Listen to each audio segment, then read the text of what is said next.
So far what we have seen, so far we have considered a vector,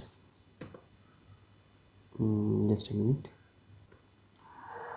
a vector lying in xy plane. Okay, now the same procedure can be used to resolve a general vector A into three components along x, y and z axis. This is resolution of vector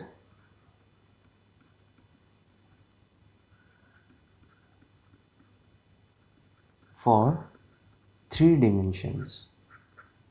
Okay, so if alpha, beta and gamma are the angles, see here is a star mark that these alpha, beta and gamma are angles in space. That means they are the between pairs of lines where the lines are not coplanar. Very important point. We use generally theta and phi in case of planar lines, the lines which are on the same plane. Okay, that is for xy axis. It can be y and z axis, that is for 2 dimension, and for 3 dimensions we generally use alpha, beta and gamma to representing an angle. Okay, see here ax equals to a cos alpha. Here a alpha is the angle between ax, that is axis, x axis, and resultant vector a. Similarly beta is the angle between ay and a. Similarly gamma is the angle between az and a vector, this one. Okay, so here are the value: a cos alpha, ay will be a cos beta, az will be a cos gamma. Okay, now in general we have a equals to ax I cap plus ay j cap, az k cap. Now how to get the magnitude of these vectors a? These are the simple formula. What we have to do? We have to do just a square will be equals to ax whole square, ay whole square, az whole square. Then a will be root of this. A position vector, now A's magnitude will be this one, and the position or direction, position vector r can be expressed as x I cap, y z cap, and y j cap and z k cap. So this is for the magnitude of vector A, and this is for the direction or position of vector A, where x, y and z are the components of R along x, y, z axis respectively. Okay, so here is the main important point: alpha, beta and gamma are angles in space. They are between pairs of lines which are not coplanar. Okay, so alpha, beta generally used for 3 dimension cases. So resolution of vector is completed. Now in our previous video what we have seen, that vector addition through graphically or geometrically, but it is not possible to solve all vector addition and subtraction through graphically or geometrically, because it will take too much time and sometimes it will be tedious to solve the resultant vector.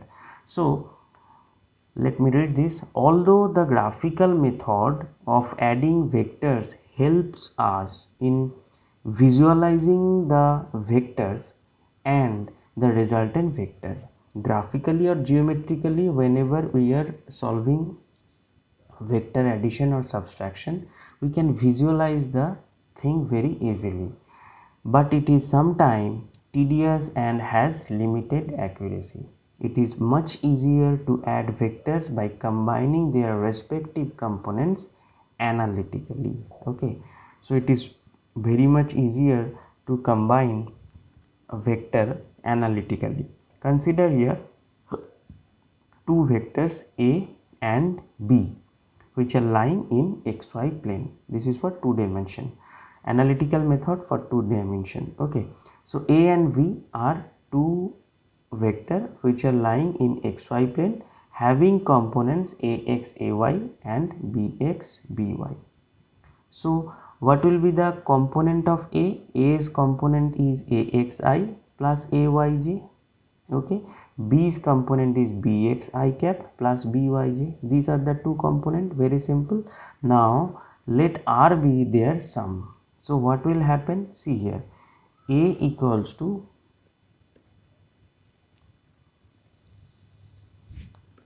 A x I cap plus a y j cap, and b equals to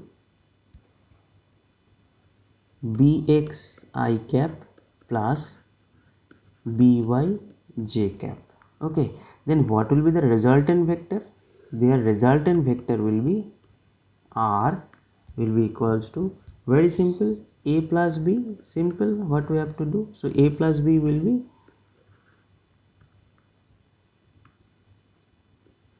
ax I cap plus ay j cap plus bx I cap plus by j cap. Now, as we know that vector addition follows associative and commutative rules. Commutative rules is used for two vectors, component of two vectors, and associative rules is used for three component of vectors. Okay, commutative rules is like this: a plus b equals to b plus a, same, and associative will be a plus b plus c equals to a plus b plus c. Okay, those who cannot understand can watch my previous video or previous chapter in your book. You will previous page in your book, you will definitely get understand. Okay, now r will be ax plus this one. So as they follows commutative and associative rule, what we can do, we simply ax plus bx, taking x-axis alongside, and separate ay y-axis, ay plus by with j cap. Fine, that we can do. Hence, what will be the resultant vector of this? Rx I cap plus ry j cap. See here that what they are doing a plus b, that is these things. Since vectors obey the commutative and associative laws, we can arrange and regroup the vectors like this.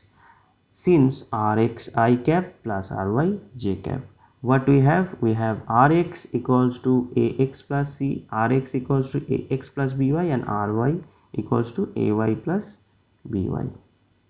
Now,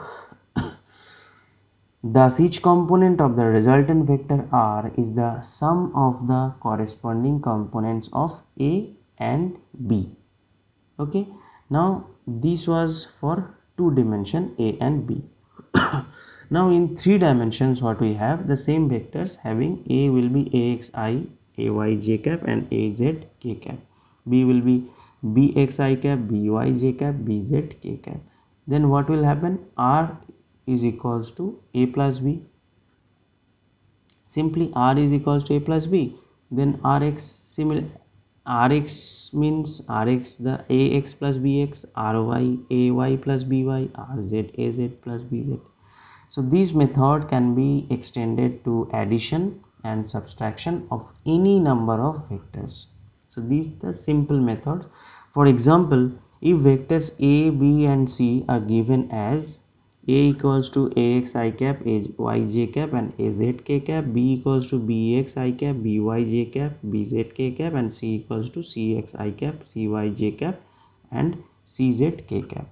Okay, then a vector t, this is the resultant vector, a plus b minus c, having components will be like this. Tx will be ax bx, just what we have to do, ax bx cx, then ax bx minus cx, as it has minus cx minus c.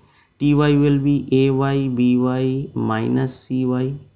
Similarly, tz will be az bz minus cz.